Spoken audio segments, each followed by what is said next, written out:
Welcome to episode 71 on the Live Blissed Out podcast. Did you know that people are spending an average of 144 minutes a day on social media?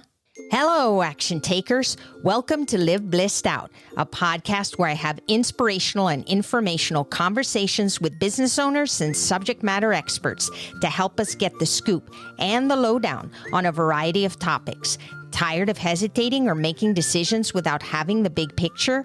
Want to be in the know? Then this is the place to go. I'm your host, Marissa Houston, helping achieve bliss through awareness and action. Thanks for joining me. The information, opinions, and recommendations presented in this podcast are for general information only, and any reliance on the information provided in this podcast is done at your own risk. This podcast should not be considered professional advice. Joining me is Diane Mulligan, president of M&C Communications, a public relations firm committed to representing inspirational people, organizations, products, and services that make the world better. For more than a decade, M&C has provided strategic communications, specializing in an integrated approach to earning media we call Insider Media Relations. M&C believes that consistency, transparency, and educating the CBD customer are all part of brand protection PR that protects a company's brand and enhances their customer loyalty. Formerly, Diane was a journalist. She was the news director in Denver during the Columbine shootings and senior news editor for NBC News in New York City. She honed her PR chops as vice president of national communications for the National Stroke Association. To learn more, visit mnccommunications.com or movethestairs.com. Diane, it's wonderful to have you here today. Welcome to the show.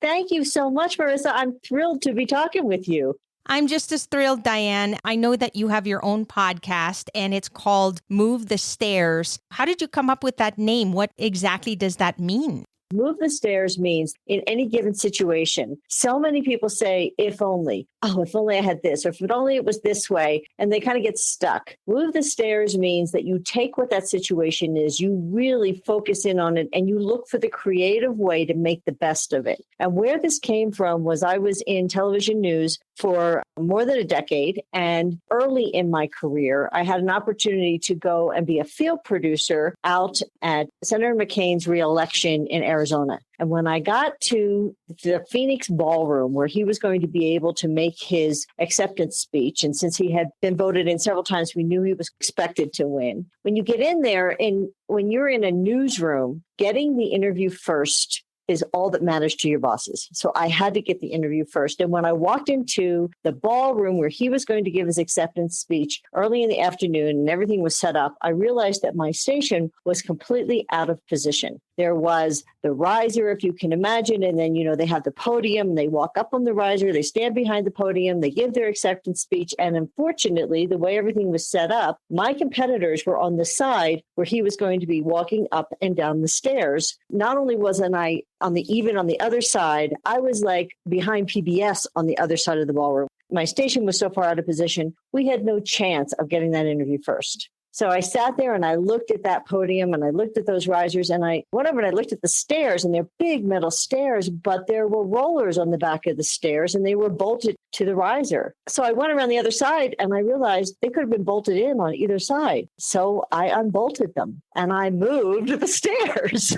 That's great. I'm kind of envisioning, those stairs like when you go to the big box stores and they're trying to stock stuff on the very high end and they have those little casters, something like that, right? That's exactly what they look like. And so they were very heavy, but they were in rollers and I was in good shape. And everybody was setting up their gear and doing all their stuff. And they probably wondered what the heck I was doing. Well, what I was doing was I was giving us the best opportunity to be successful. And that is now our philosophy at M&C Communications. It's my personal philosophy. No matter what the world throws at you, no matter what life throws at you, you want to move the stairs. You want to really focus in and say, what can I do? And many times it may be a very small little thing that you can do, But what I find happens in my life is that if I do that small little thing, something else opens up and then I can move to that. And before you know it, we're in a much better position than the people around us because we didn't say, if only. We didn't say, I wish it was a different way. We said, let's move the stairs. How can we make this happen?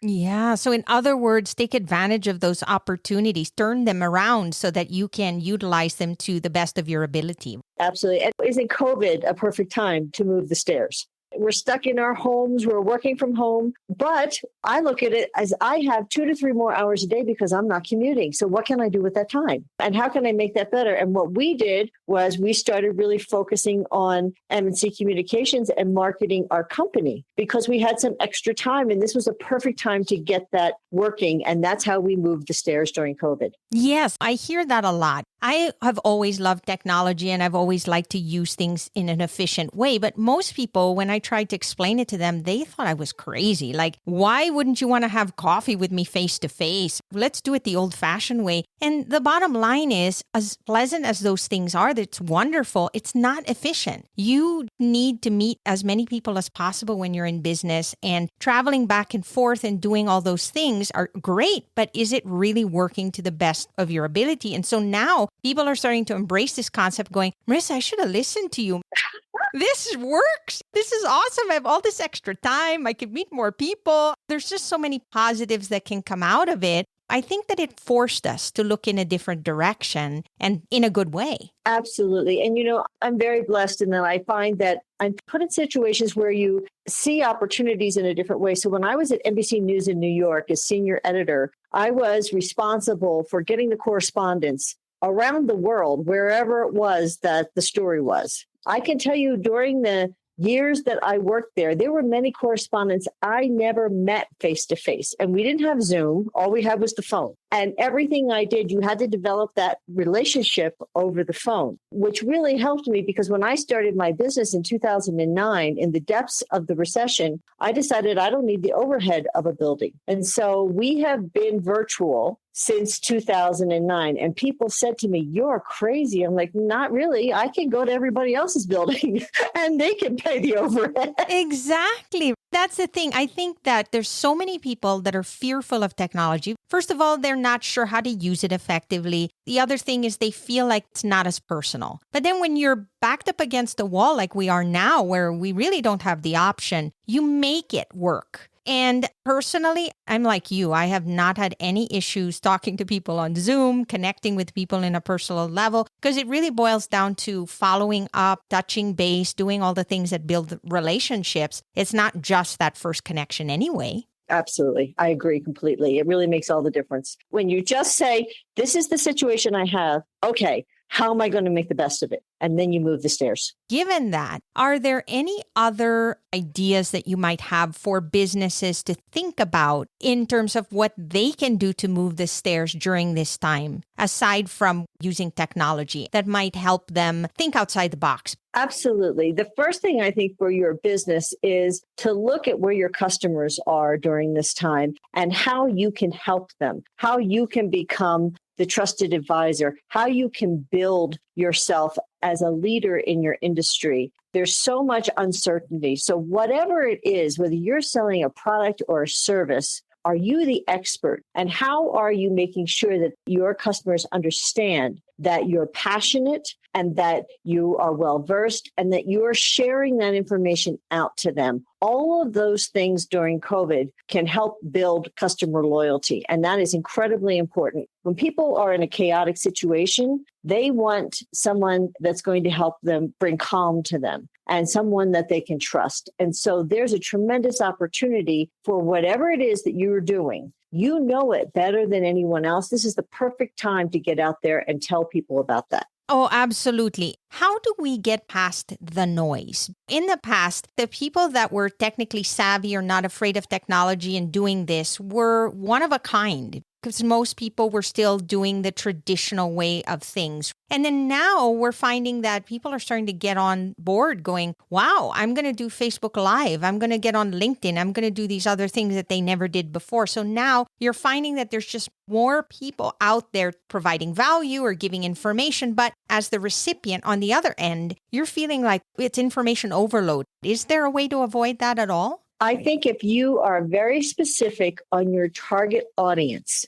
you can put information out for a general group of people, but then you're in competition with so many other groups. The more targeted you can be with what you do, the more your information will resonate with the right people. It's not having 10,000 followers on Facebook that matters. It's having 500 of the right followers on Facebook. And that means that whatever you're messaging about, whatever you're talking about, you really need to understand who that person is, how this information is going to help them. And then once you start building those customers, getting them to tell other people about you that are also interested in what you have to say. That to me is the key to really cutting through the clutter that's out there. It's interesting having a PR company. One of our first target audience is the media. In our company, everybody is a former journalist, which I think gives us an edge because we get what they care about.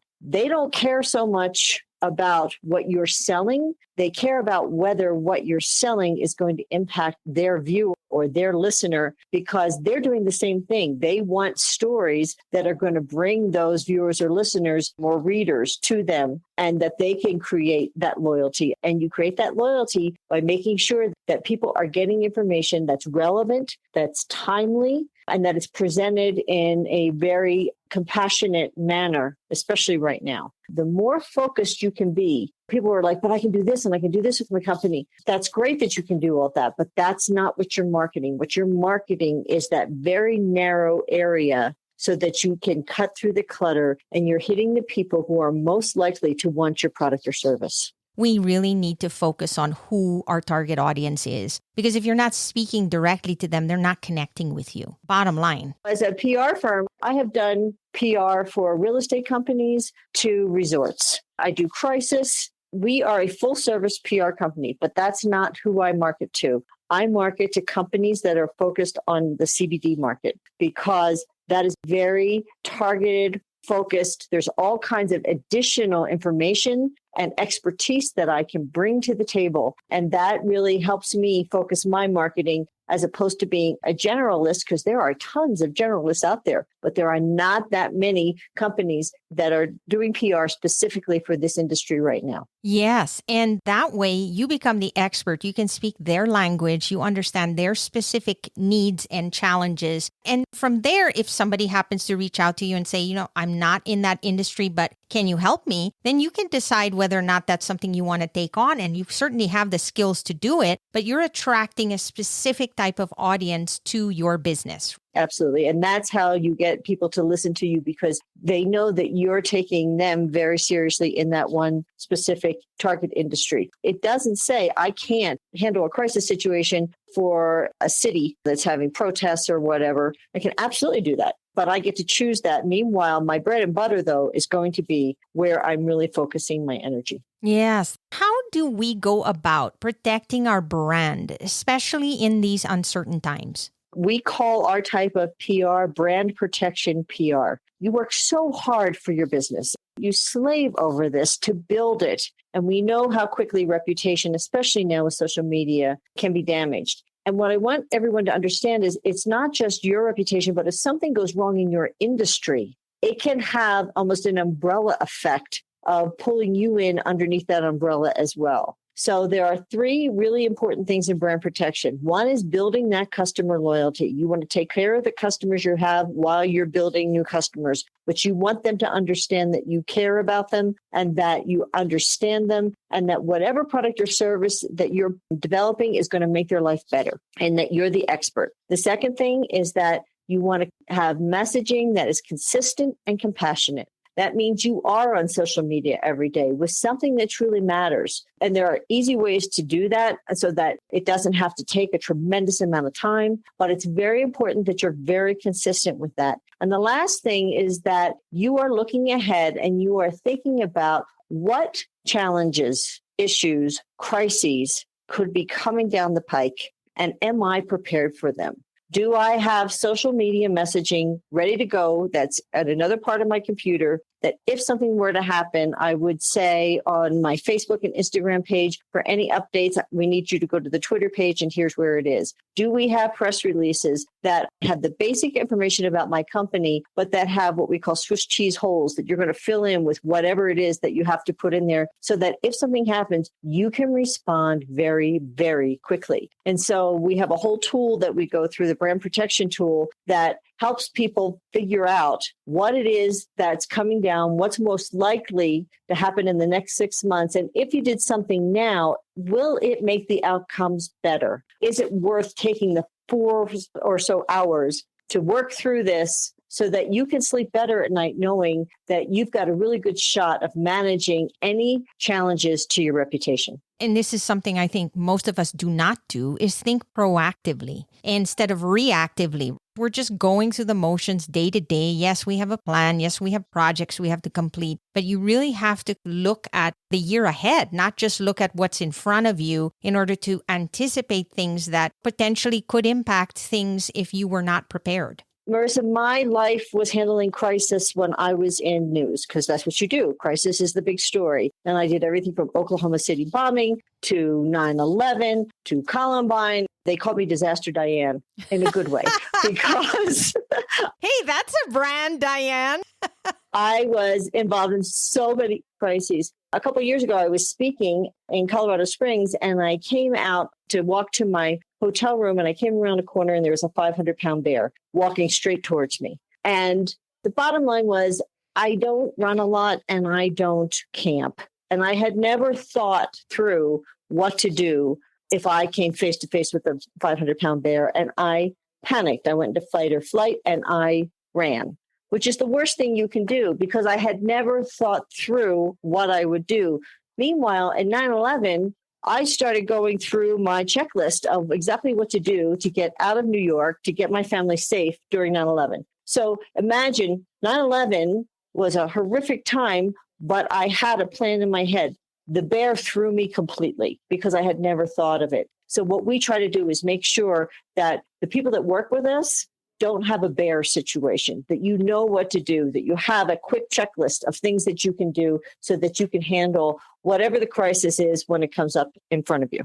It took the bear to wake you up. I can visualize exactly what you're saying when you give that example. We don't really know how important things are until we're faced with that situation. And then once it happens to us, we realize, oh my goodness, I don't want to be there again. I don't want this to happen again. In future, all the other decisions that we make, we're a little more concerned about that and we take more action because of that experience. Exactly. And I think that once you get into the mindset, it gives you a sense of comfort that, okay, I know what I can do. I know how much I can handle. I know when I need to call somebody else, but I'm ready with the basics and I can move quickly on this. And I know who's going to be the spokesperson and who's the backup spokesperson in case the spokesperson is not there. I mean, I have the basics covered. And that's what every business needs to have, is they just need to have the basics covered because that can buy you enough time, no matter what the crisis is, for you to get everything else in order. Given the fact that we are living in this constantly changing environment, I almost feel like we've been in COVID forever, but it's really only been since March or April, I think. I almost have a hard time remembering what it was like before anymore. It feels like forever. So given the fact that it changed on a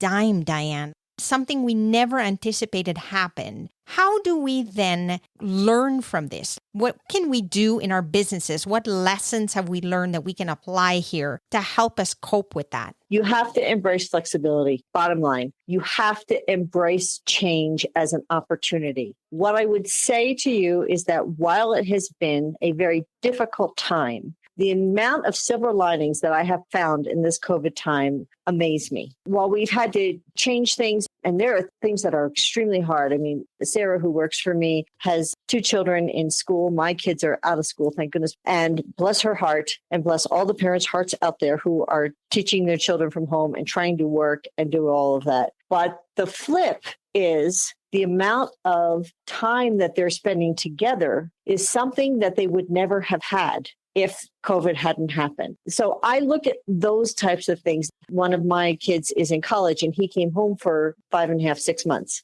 And I needed to find an outlet during that time because it wasn't the easiest time for any of us. And I started working out. And my workout, which is something that I do, but I have to do it, became something that was so helpful to me. It changed my whole mindset on the workout. That was one of my silver linings, was that I learned to take joy from my workout in a whole different way than I had ever done before. So I think for each and every person, it's different, but you have to figure out what that is and you have to focus on that as opposed to focusing on how many months have we been doing this and I can't do this another day. When I get in that place, the first thing I do is I think about, is there a nonprofit out there that I can help? Who else can I help that's in a worse situation than me? Because it puts things into perspective for me. And I think that's also huge for a business owner, is that to get yourself out of your own head and look around, because as I have learned through my life, if everybody comes to a table and puts their problems on the table and you look at everybody else's problems, 9 times out of 10, you're going to take your own problems back because you don't want everybody else's problems. No kidding. And we have time now to reflect. Really think about things. What do we want in our lives, in our business, and everything around us, which I hear a lot. Most people live day to day. They do routine things and they don't even think about it. And now they've had time to really analyze what they want to do with their lives. And then, like you said, translate that into things that can become very positive for you. And so there are benefits. You just have to look for them. That's the key. The key is to say, I know all this stuff is a problem, but I will look for that one thing today that brings me joy, and I will hold on to that. And that will become something for me that is something that I do every day. And it builds, because once you start looking for the joys in your life, this is personally, I have found, I find more that I didn't even know I was looking for because now I'm open to it, as opposed to being in my head and closed down and so depressed over the situation as it is. There are very few situations where you can't find beauty somewhere in the situation. I think that's really important because we all go through challenges and we have to look at, okay, well, that didn't work out so well, but now what can I do? There's always something you can do to control things and move them in a different direction. That's really where the rubber meets the road, so to speak. You know, certain people, they dwell on the stuff that they're upset about. And then there's others that go, okay, well, I fell off the horse. Now I'm going to get back up. Right. You know, I think it's important to work through any issues that you have, any sadness that you have to work through that. But for me, I have found the best way to work through it is to get out there and see if I can help somebody who is in a more difficult situation than I'm in. Diane, talk about who you serve, what you specialize in, and how people can get a hold of you. We have 3 areas under brand protection that we serve. And one is, of course, the CBD community. And we're so excited about the research that's now going on, that we're finding out more and more about CBD and how it can help with wellness, how it can help with pain and anxiety and nausea and all the different things. And even for your pets, I'm thrilled to see where it's going. The second thing we do is we are here for any crisis situation. So if you have a crisis situation, you give us a call and you've got 100% of our attention to get you through whatever the crisis situation you have, as well as if you're looking forward and you're planning for 2021, this is a great time to look at brand protection and figure out what things that you need to be prepared for in 2021. And we have a tool for that. And the third thing is that we have what we call Insider Media Relations, because we are all journalists. We do a very unique media training and we understand what the media wants, what they're going to ask. We can listen to an interview and say, those are the 7 words they're going to use from that interview on the air or in the story. And that's what will be used because we have that ear from that experience. So those are the things. And you can find everything about us at movethestairs.com or M&C Communications.com, and you just spell out the word and. It's easier to just go to movethestairs.com and you'll get right to our website with all our information. We have our Move the Stairs podcast, and every Friday at noon Mountain Time, we're live on Facebook talking about the biggest PR challenges from the week before. And we have downloadable materials that will help you walk through a number of different PR challenges. Sometimes if you just think about things before they happen, it can make all the difference in how you react because you're ready. And it's not nearly as frightening or as scary because you've got a plan. And having a plan, that's half the battle. Diane, thank you. I just appreciate you being here and sharing this with us. Well, thank you so much, and I hope you have a fantastic day. That's a wrap for this episode of Live Blissed Out. Thanks for listening, and thanks to Diane Mulligan for being my guest. If you have a question or comment for a future episode, all you have to do is go to speakpipe.com/LBOVM or click the link in the show notes to leave a brief audio message. If you find value in our show, please visit liveblисsedout.com to reach out, subscribe, and share on social media. This show is made possible through listeners like you. Thank you. So long for now, and remember to keep moving forward.